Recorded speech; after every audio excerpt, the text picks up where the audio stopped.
Welcome to the Indie Film Hustle Podcast, episode number 49. The film industry is about saying no to people, and inherently you cannot take no for an answer. James Cameron. Broadcasting from the back alley in Hollywood, it's the Indie Film Hustle Podcast, where we show you how to survive and thrive as an indie filmmaker in the jungles of the film biz. And here's your host, Alex Ferrari. Welcome to another episode of the Indie Film Hustle Podcast, guys. I am your host, Alex Ferrari. Head over to freefilmbook.com. That's freefilmbook.com to download your free film audiobook from Audible.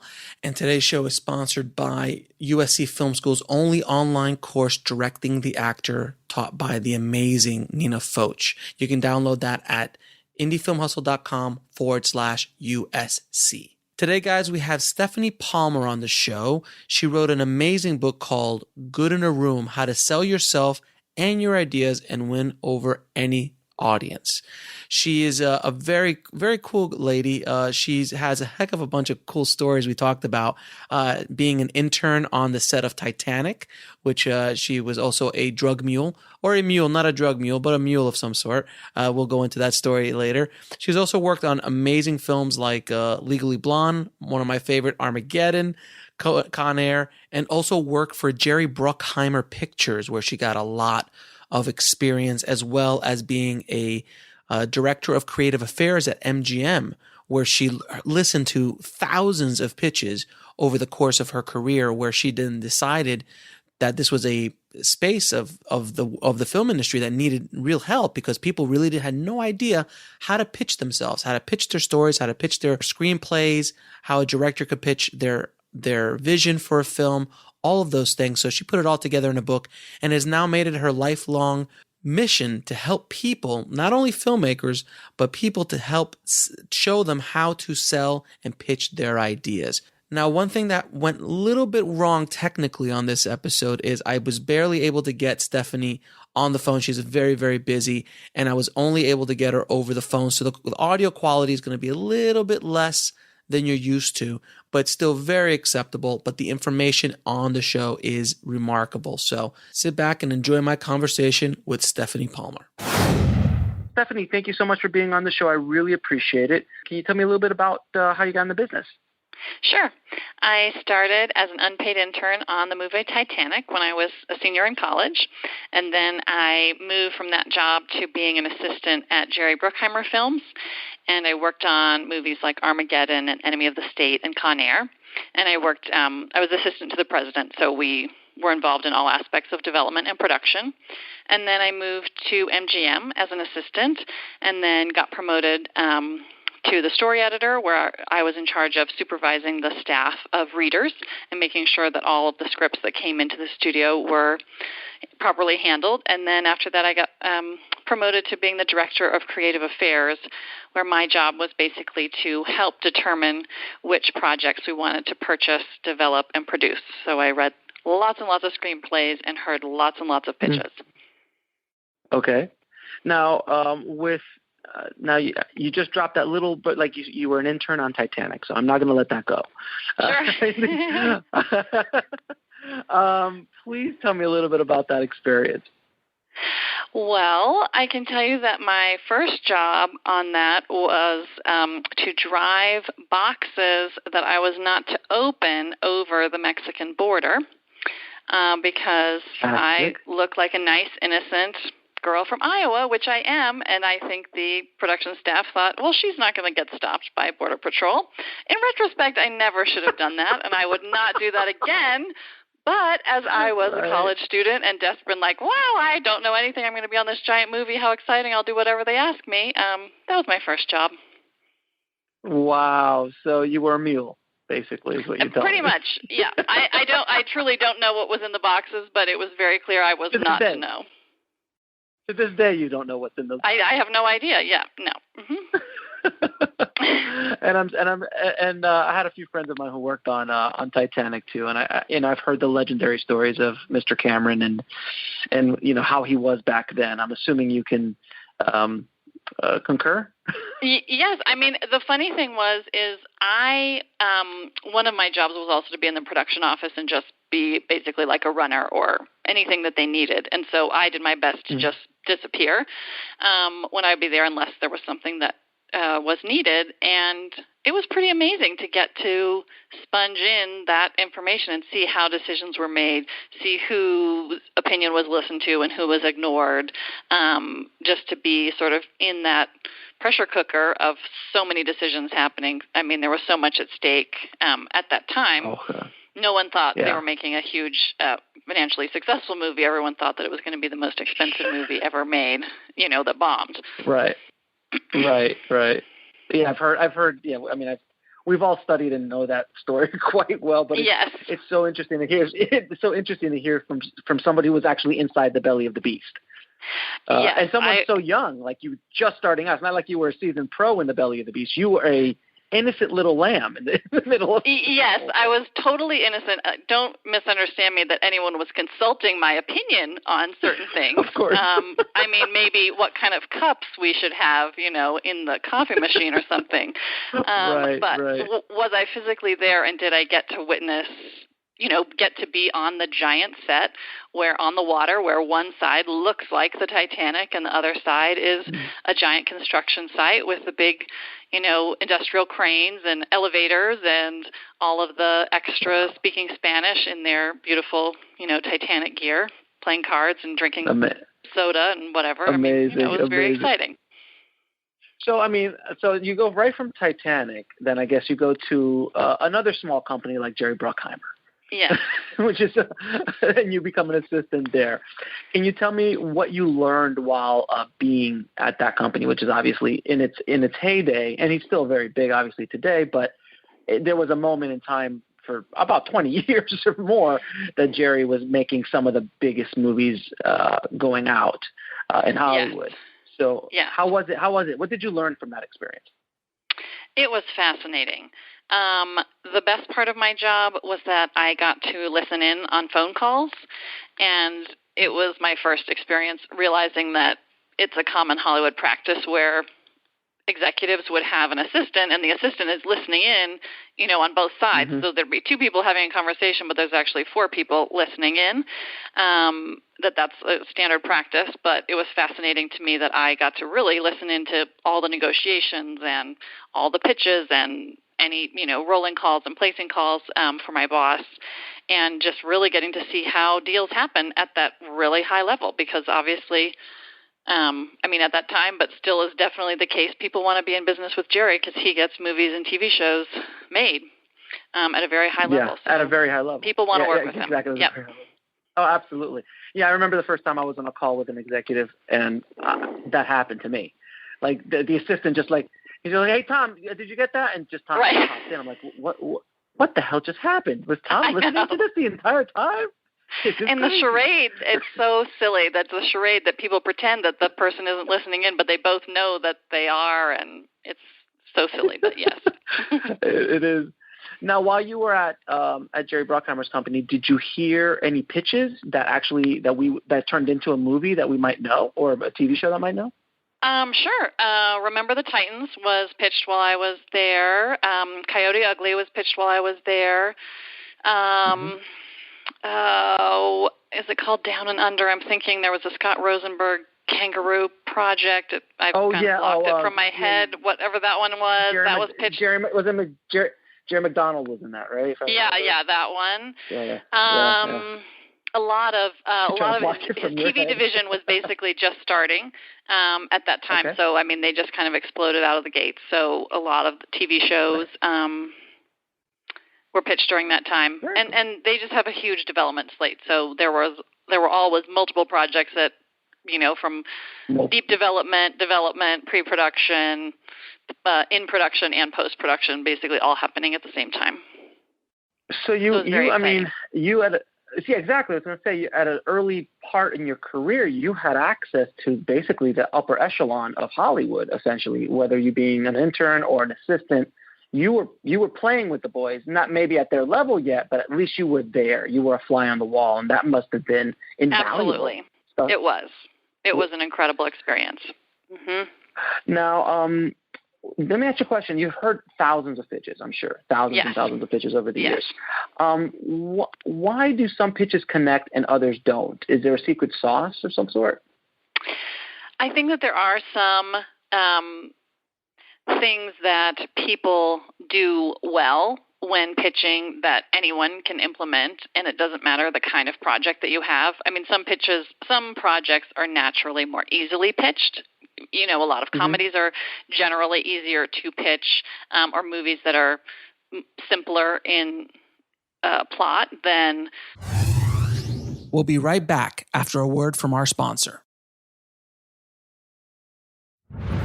And now back to the show.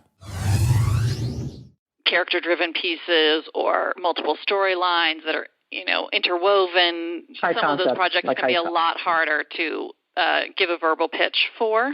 But for any project, one of my the simplest piece of advice, but that so many people neglect to do, is to lead with genre.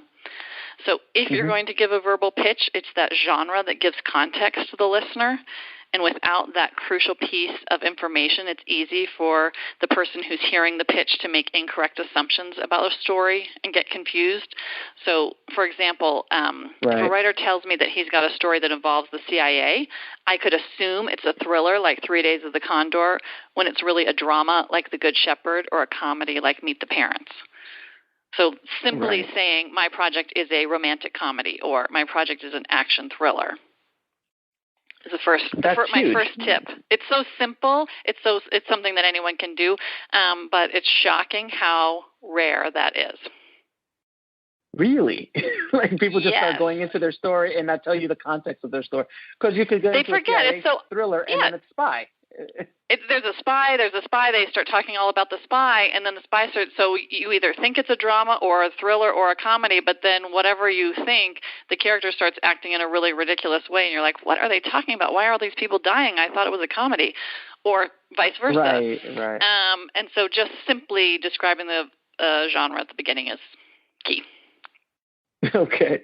Now, are there beats in a pitch? Like, is there a pace that you should follow? Is there some sort of because, like, you know, obviously there's a structure for screenplays. Is there a structure to a pitch? There can be. It's not one size fits all because obviously projects are so different. I'm looking for a pitch to be memorable and repeatable, because it's extremely rare that the first time you pitch a project, someone says, yes, I want to buy it. The way that projects are purchased is that you pitch it to one person. Maybe you pitch it to a producer, and the producer says, oh, I'm really interested. Okay, now let me take it to a financier. Let me take it to a studio, and they repitch it. And then the studio executive, junior studio executive says, okay, let me pitch it to my boss, who's the president of the studio. It's like you need to have something that's repeatable and memorable so that if someone's hearing it for the first time, they can say, okay, I got it. I'm going to go repitch this to someone else on my team or someone up the chain. What you just explained sounds just torturous. Just like all the bureaucracy that goes on to, like, I got to go to this guy, then this guy, and this guy, and this. You might have to repitch this thing 10, 15 times before, if you're lucky. 100. 10, 15. I mean, 100. Yeah, you're right, because you're constantly pitching to the actors. You're pitching to different. Yeah, I guess you're right. Yeah, any actor, you should be in it. Here's why. Other executives, financiers. That's a huge process. The marketing department.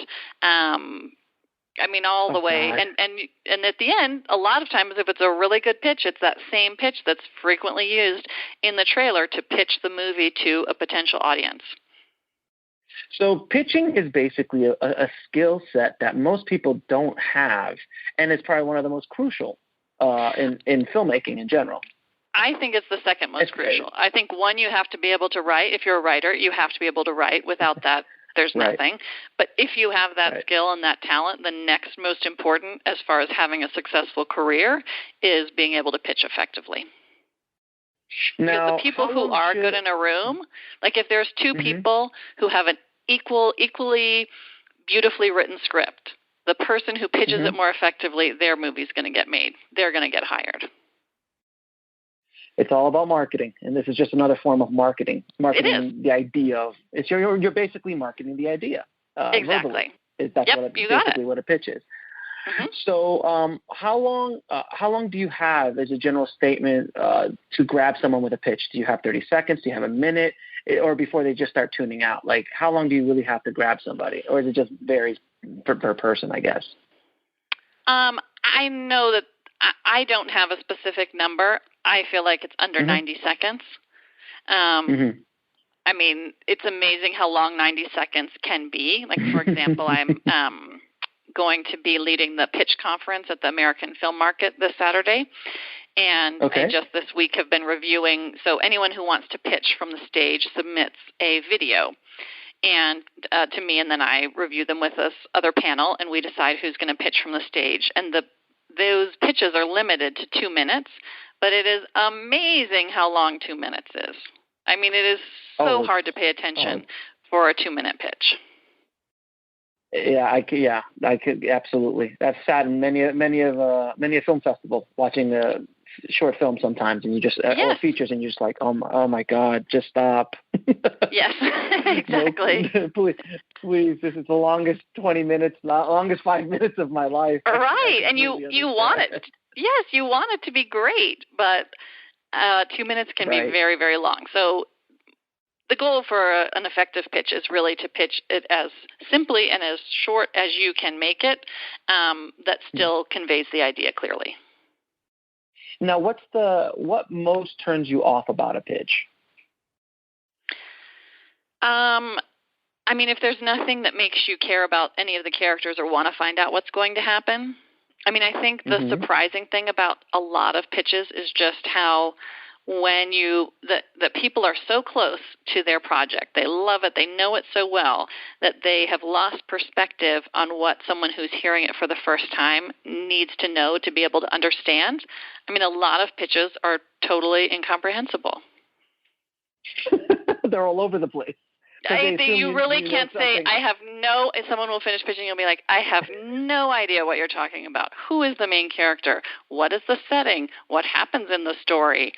What happens in the beginning, middle, and an end? There are a lot of times you have no idea.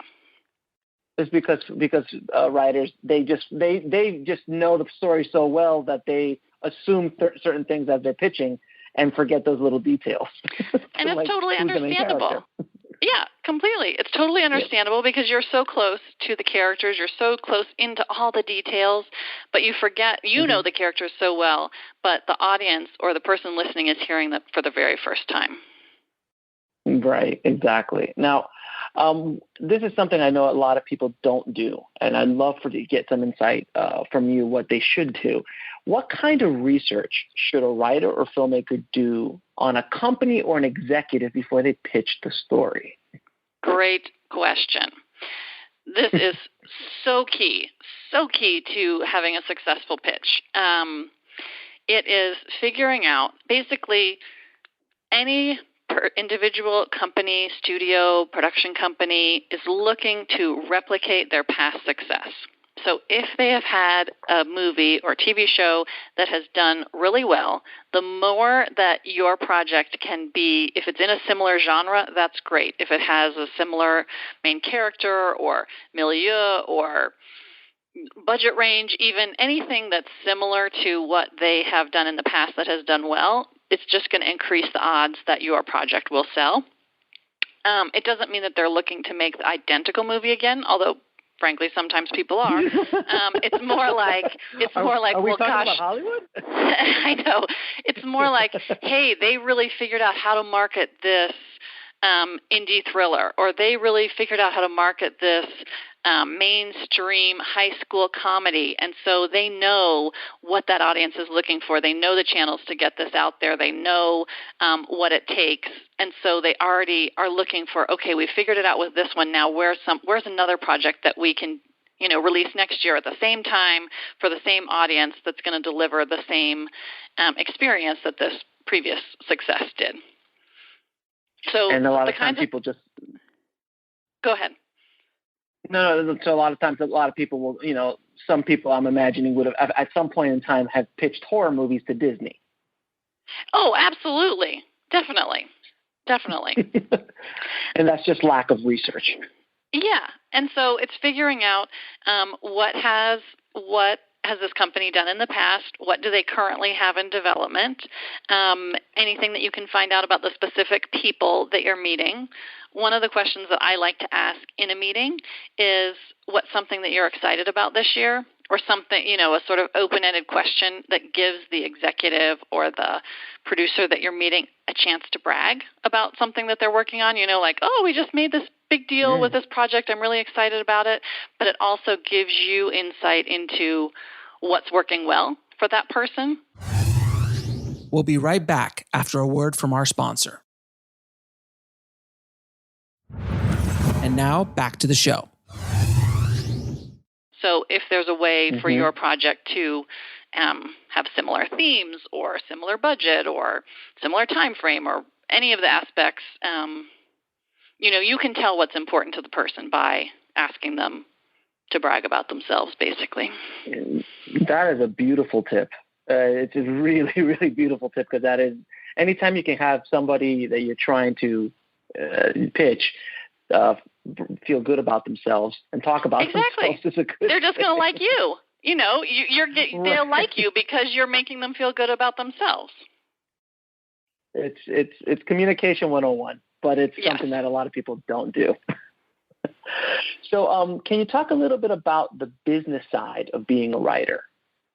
Sure. A lot of writers just like, I just want to write. I just want to I just want to tell my story. I don't want to get into the Hollywood business side of stuff. I'm like, well, then you're never, ever going to make it as a writer or as a filmmaker.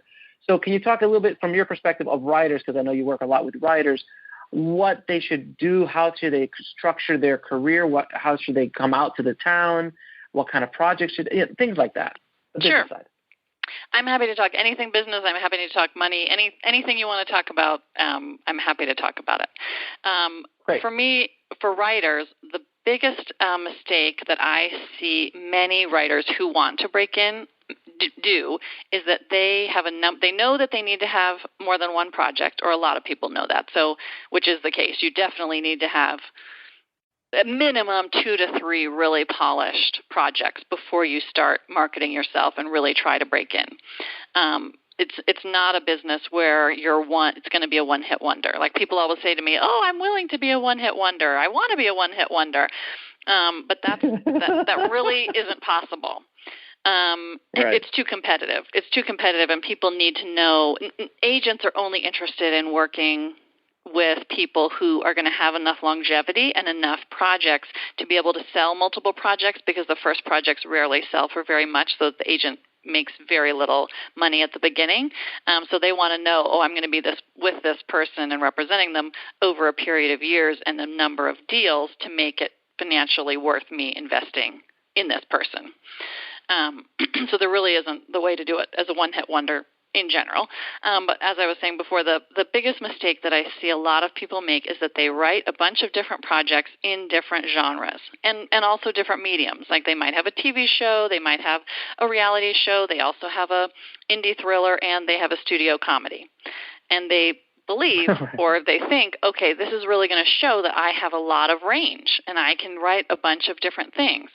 But unfortunately, how that is perceived is more like the jack of all trades, master of none, and that executives, the decision makers who are hiring writers, want to hire specialists.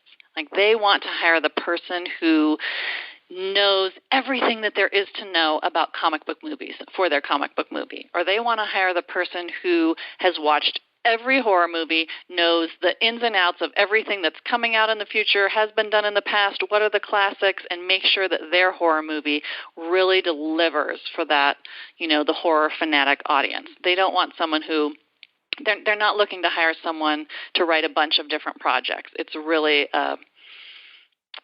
the way to break through is to be a specialist in one area. So I recommend that people develop multiple projects in a similar genre. They don't have to all be identical, but at least closely related, so that they can show that they have a specialty. Then when they break in and they've shown that they have this facility and expertise in one area, at that point it is so much easier to branch out and do something else. But you can't try and break in with a wide variety of genres and mediums. Like, it's different people. It's a different business. It's a different career path to become a TV writer than it is to become a film screenwriter. Oh, absolutely. It's two different worlds. Well, I mean, at least TV writers are, I guess I would imagine, well, TV, you work a lot more. Like you have a steadier paycheck if you're on a show, as opposed to a screenwriter. Maybe one year you get paid, maybe the other year you don't. It's true. It's a different model. Yeah, it's a different model, right. But also that TV writing is generally done in the office. Like it is an office job where you go to the office and you work with a team of people, whereas screenwriters generally work by themselves at home, or, maybe they have an office space, but they're working solely on their own and on a project that has a long time frame, whereas TV is tight deadlines, working on a team in an office extremely intensely. Right, exactly. And that's a good point, because I think a lot of filmmakers and writers in general make that mistake. Like, as a filmmaker, you're like, I'm going to make a comedy, and then I'm going to make a horror movie, then I'm going to make an action movie, and you send it out, and people are like, well, what are you? You're like, you can't do that just yet. Not yet, and that agents don't know how to sell people who have a bunch of different projects, so it makes them less interested. And something that a lot of people say to me also is like, well, but I don't want to be pigeonholed. And I understand that, but I say, why wouldn't you want to be pigeonholed? That means that you are known for doing something really, really well, and likely you are paid extremely well. Like, the people who are known for doing something very specific, like whether it's the Michael Bay or it's David Mamet or it's Guillermo del Toro, anyone who has an identifiable niche or brand, you're like, yeah, but people keep coming back to that person. They keep offering them movies. They keep offering them more and more money to do movies in that genre. It doesn't mean that you always have to say yes to those things, but wouldn't you so much rather be in that position where you're turning down work because you have this great reputation in a particular area than having no one want to work with you and not having any jobs because you're worried about being pigeonholed? Right. I'm still looking forward to the Quentin Tarantino comedy, slapstick comedy, coming out soon, I'm assuming. I will be interested in that as well. I think if people could argue that a lot of his movies are a little bit comedic. They have comedy, absolutely. He's a wonderful comedic writer, but I want like a Naked Gun. Quentin Tarantino's Naked Gun. That I would really be interested. Tarantino's Airplane. That's what I'm looking for. Someone will make a short of that and put it on YouTube, I'm sure. I'm sure. I mean, and a perfect example, you said Michael Bay.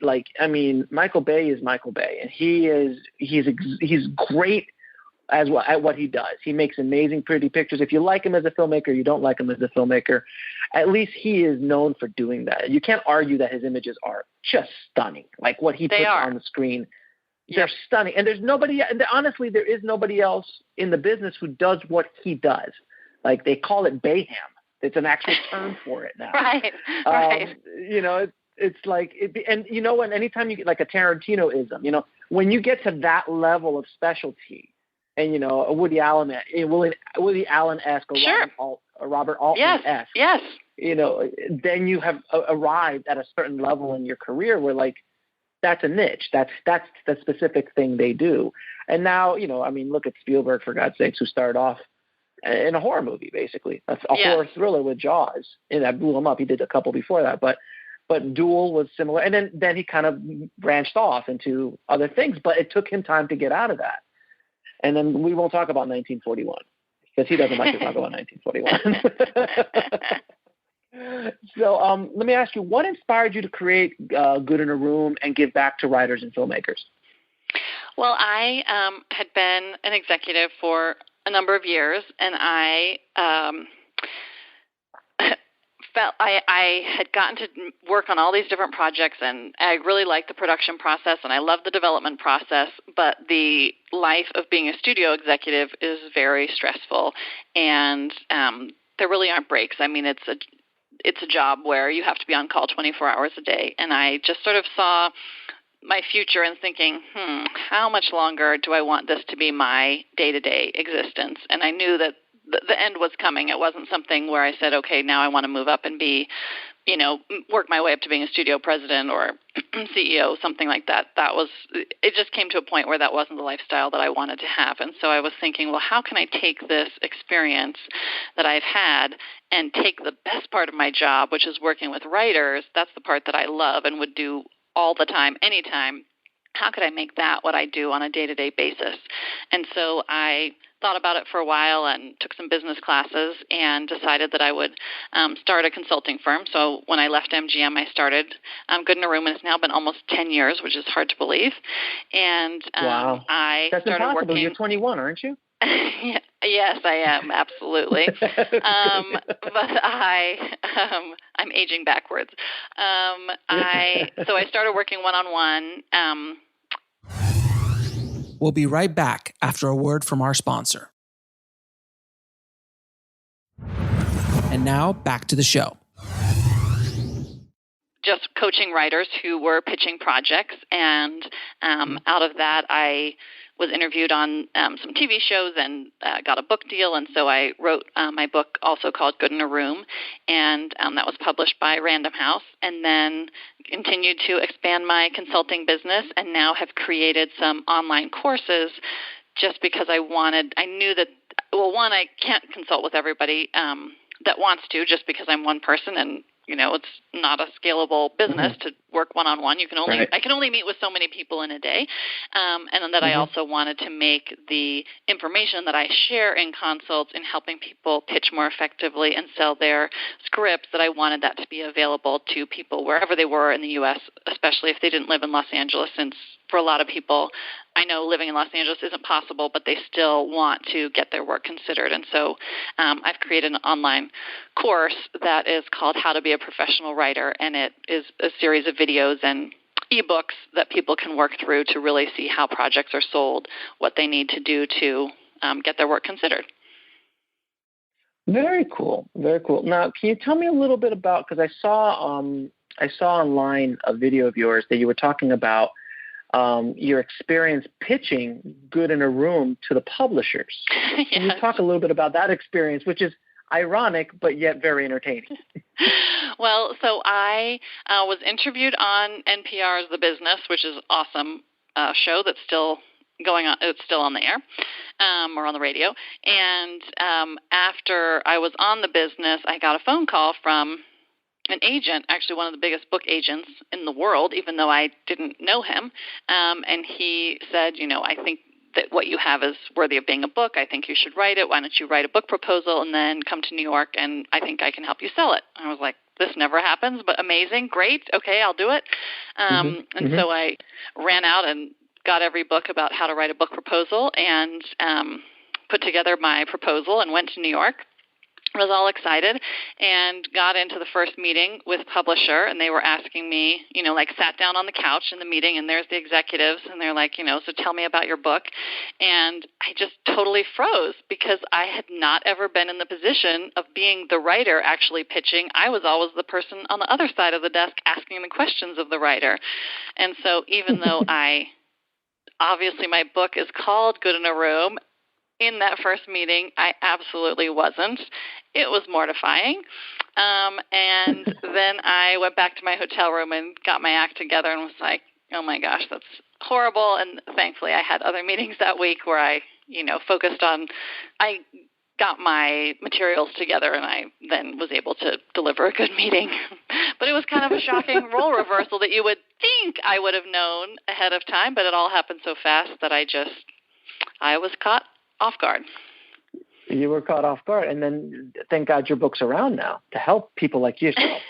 Yes, exactly. I can go back and read my own book the next time to make sure that I'm prepared. Exactly. Exactly.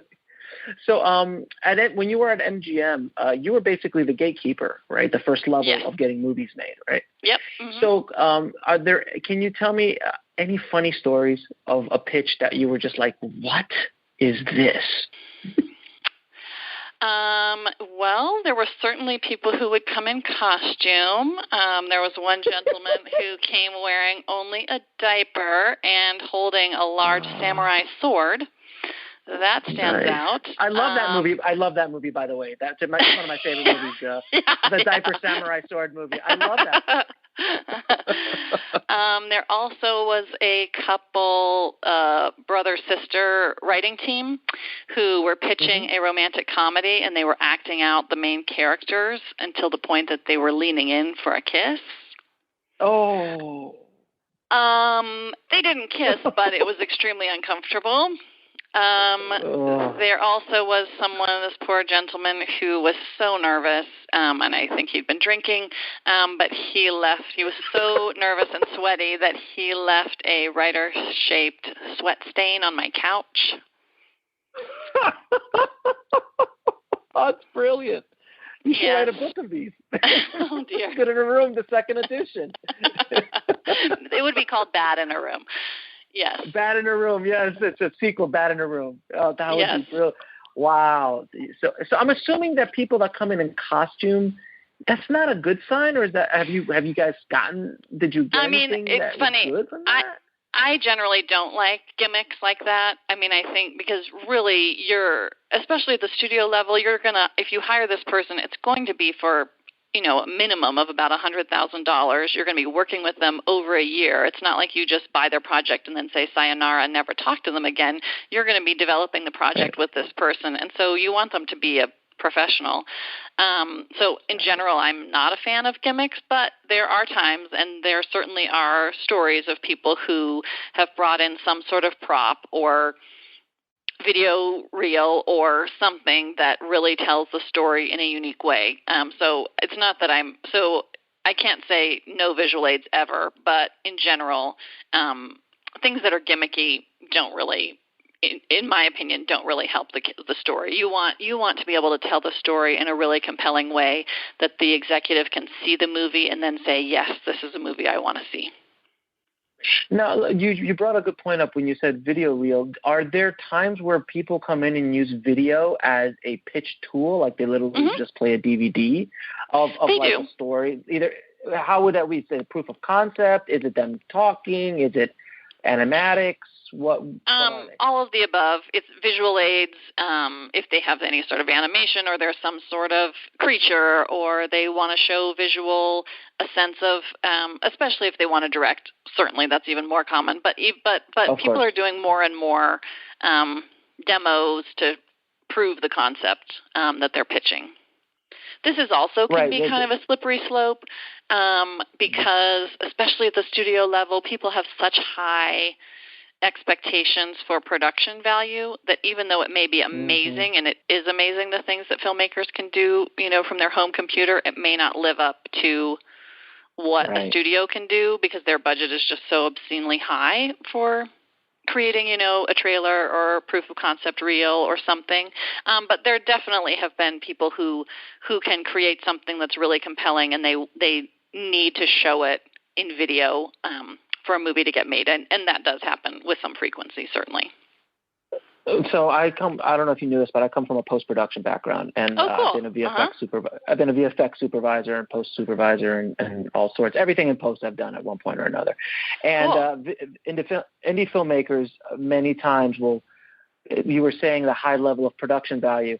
A lot of independent films that try to do visual effects, they'll do them and they'll try to be so ambitious with it. And I keep telling them, like, sometimes I get this conversation of like, all right, so I have this shot. Did you see that shot in Avengers? I'm like, you need to stop right there. Right.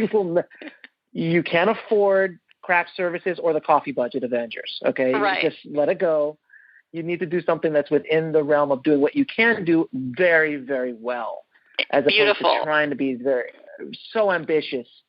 I would rather be able to hit a nail on a hammer really, really well than try to build a house by myself. Beautifully said. And I totally support that. Yes. Second that. So is there any final advice you would give on delivering an amazing pitch? Let's see. I will say that, one thing that is super common that is also easy for people not to do is don't give a positive opinion of your own work. So, for example, this is a great story and you're going to love it. I mean, how many times have you heard that, right?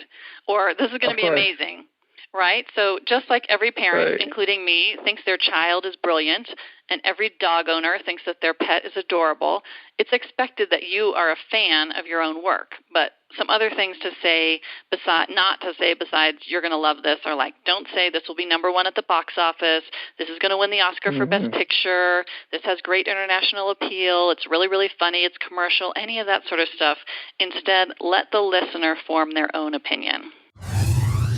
We'll be right back after a word from our sponsor.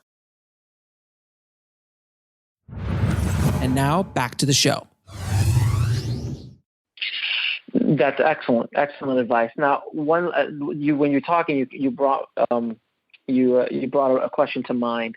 I've always heard that a lot of times when you're pitching, you should try to be like, it's Pulp Fiction meets Kangaroo Jack. You know, Kangaroo Jack. That's the movie. You thought of it. Yes. I know. That's why I said it. So like people combine it's like The Matrix meets unnecessary roughness. I don't know. Right. Yes. People do that. Is that good? Is that bad? Is that good or bad? I'm anti the this meets that phenomenon. A lot of people promote it, but those are not the people who are buying projects. It is important for you to have an answer when someone asks you what project is yours most like, because that is a very common question. So you do want to have an answer for that. And a lot of times what people are asking is really about tone.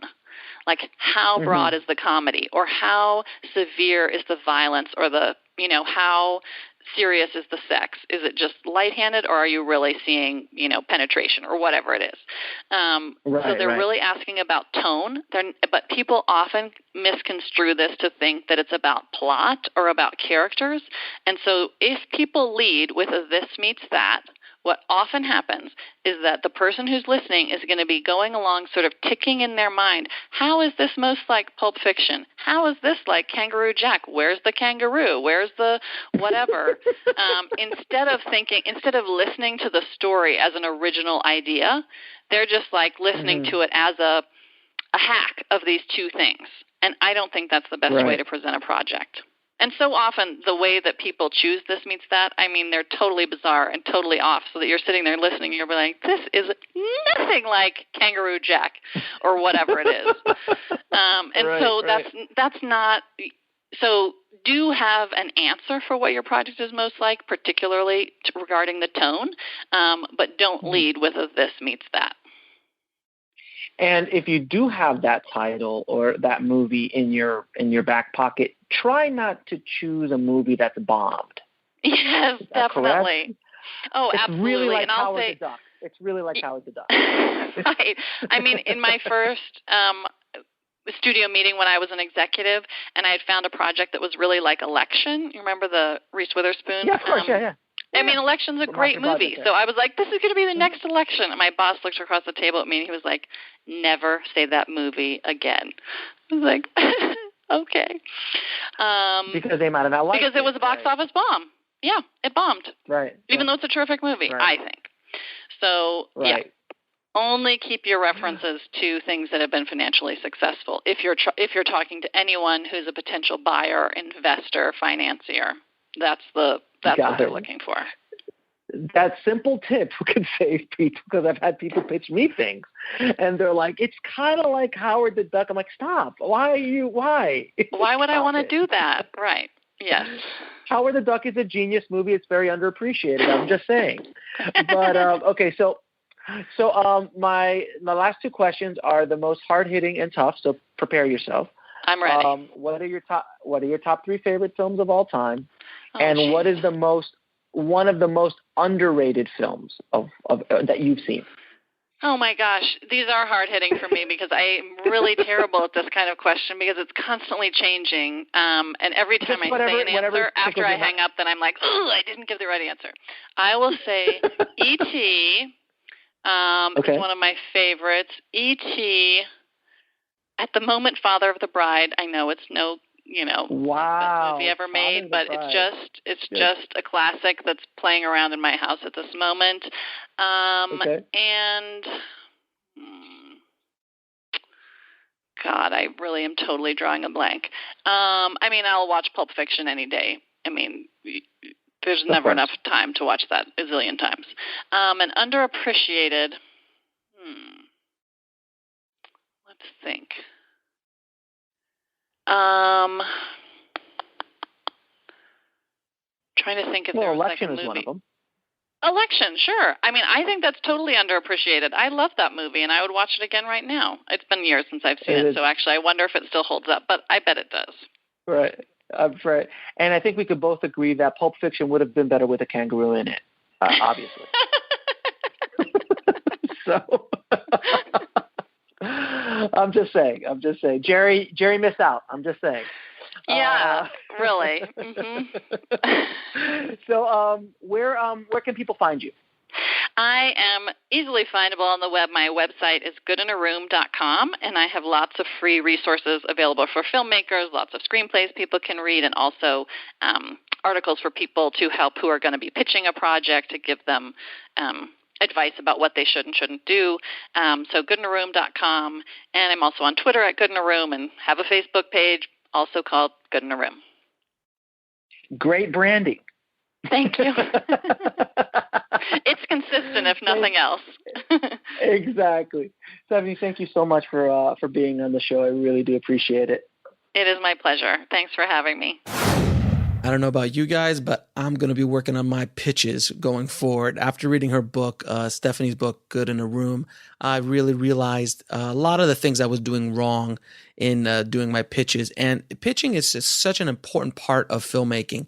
As a director, as a screenwriter, as a costume designer, you're always pitching your ideas. You're always selling your ideas in one way, shape, or form. So it's basically you're marketing yourself, you're selling yourself, but you're selling your ideas. And how to be able to do that with a very short amount of time and in a very tight quarter, sometimes like an elevator, to be able to express your ideas will give you definitely a leg up on the competition, if you will, moving forward and getting projects made, getting screenplays sold, getting movie gigs, and so on. And I think it's definitely a skill that everybody in the world can use in one way, shape, or form. You're always selling your ideas. You're always pitching, even if it's to your wife on where you want to go to dinner that night or what movie you want to watch. It's a pitch. It's a sales pitch of one way, shape, or form. So I really thank Stephanie for being on the show. She was awesome. And definitely check her book out, Good in a Room. I'll leave all of her links and a link to her book in the show notes, which you can get at indiefilmhustle.com/049. And please, guys, don't forget to head over to filmmakingpodcast.com and leave us an honest review of the show. It really helps us out a lot. Thanks again for all the support, guys. We really appreciate it. Hope you got a lot out of this one. Keep that hustle going. Keep that dream alive. And I'll talk to you guys soon. Thanks for listening to the Indie Film Hustle podcast at indiefilmhustle.com. That's INDIEFILMHUSTLE.com.